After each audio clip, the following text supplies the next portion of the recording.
దేవునికి స్తోత్రములు. దేవుని బిడ్డలారా, అందరూ క్షేమంగా ఉన్నారు కదండి. దేవుడు మన జీవితాల్లో ఎన్నో అద్భుతమైన మేలు చేస్తూ మనల్ని ఆదరిస్తూ ఉన్న దేవునికి కోట్లాది స్తోత్రాలు. మన ప్రభువైన యేసుక్రీస్తు వారు మనలో ప్రతి ఒక్కరి కొరకు ఎంతగానో త్యాగం చేసి ప్రేమించి మన కొరకు ఆయన రక్తాన్ని ఒలికించారు. ఆయన దయ మనల్ని ఎప్పటికీ కూడా విడిచిపెట్టదు. అందరూ బాగున్నారు కదండి. ఈరోజు దేవుని వాగ్దానం దినవృత్తాంతములు 2వ గ్రంథము 19వ అధ్యాయం 11వ వచనం. ధైర్యం వహించుడి, మేలు చేటికై యెహోవా మీతో కూడా ఉండును. దేవునికి స్తోత్రం. హల్లెలూయా. ఎంత గొప్ప వాగ్దానమో చూడండి. అధైర్యంగా ఉన్న వారితో దేవుడు మాట్లాడుతున్నారు. ధైర్యాన్ని వహించండి, యెహోవా మీతో కూడా ఉన్నారు.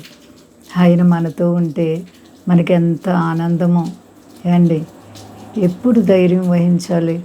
ఇశ్రాయేలు ప్రజలకి శ్రమలు వచ్చినప్పుడు, బాధలు వచ్చినప్పుడు, భయంకరమైనటువంటి యుద్ధ సమాచారాలు వినపడుతున్నప్పుడు ఇశ్రాయేలు ప్రజలతో దేవుడు మాట్లాడుతూ ఉన్నారు.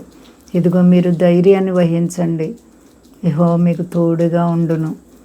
దేవాతి దేవుడు నీకు తోడుగా ఉండే దేవుడు. నీవే కష్టంలో ఇబ్బంది పడుతున్నావు ప్రియ సహోదరి సహోదరా, ఏ కష్టం చేత నీవు కృంగిపోయి ఉన్నావో దేవుడు అంటున్నారు, నీవు ధైర్యం వహించు, నేను నీకు సహాయం చేస్తాను, నీకు తోడుగా ఉన్నాను అంటున్నారు. ఆయన తన వారి పట్ల ఎడతెగని మేలు చేసే దేవుడు.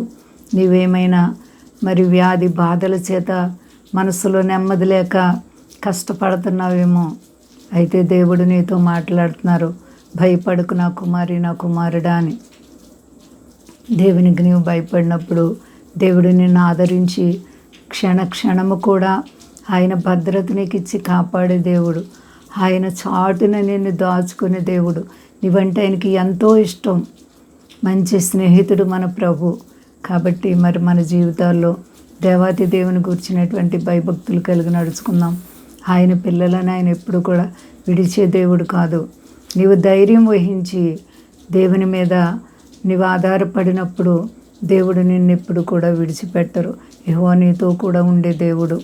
కాబట్టి అన్ని విషయాల్లో దేవునిపై మరి మన చింతలు భారాలు వేసుకొని ఆయన వైపు చూద్దాం.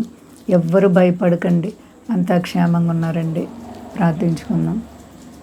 ప్రేమ నమ్మకమైన మా తండ్రి, నువ్వెంతైనా నమ్మదగిన దేవుడు. ఆకాశం నీది, భూమి నీది, సర్వప్రపంచం నీది. నా ప్రియుడా నీకు వందనాలు, స్తోత్రాలు తండ్రి. అవును ప్రభువా, ధైర్యం వహించండి, యెహోవా మీకు తోడుగా ఉండని వాగ్దానం చేసావు. నీ తోడు భద్రత ప్రతి ఒక్కరికి దయచే ప్రభు. మా దేశాన్ని, దేశ నాయకులను కాపాడండి. మా దేశ ప్రజలందరినీ రక్షించండి ప్రభువా. స్వదేశాలు ప్రతి ఒక్కరిని దీవించండి. యవన బిడ్డలను కాపాడండి. అలాగే కష్టాలు, బాధలు, రుణాలు, ఆర్థిక పరిస్థితులు, ఆయా ఇబ్బందుల చేత నలిగిపోతున్న ప్రతి ఒక్కరికి యేసు నామములో విడుదల కలుగును గాక. రోగులైతే స్వస్థపరిచి, అక్కర్లుంటే తీర్చండి ఆయన. అందరి మనసులు ఎరిగిన దేవుడు, నీవందరికీ తోడై ఉండే దేవుడు. నీ కృప కాపుదలిచ్చి మహిమ పొందు. శక్తి గలేసైనామా నడుచున్నాను తండ్రి. ఆమేన్. అందరికీ వందనాలండి. మా కొరకు పరిచయం కొరకు అందరూ ప్రార్థించండి. ప్రభువారు మిమ్ములను, మీ బిడ్డలు, మీ కుటుంబాలను దీవించును గాక. ఆమేన్.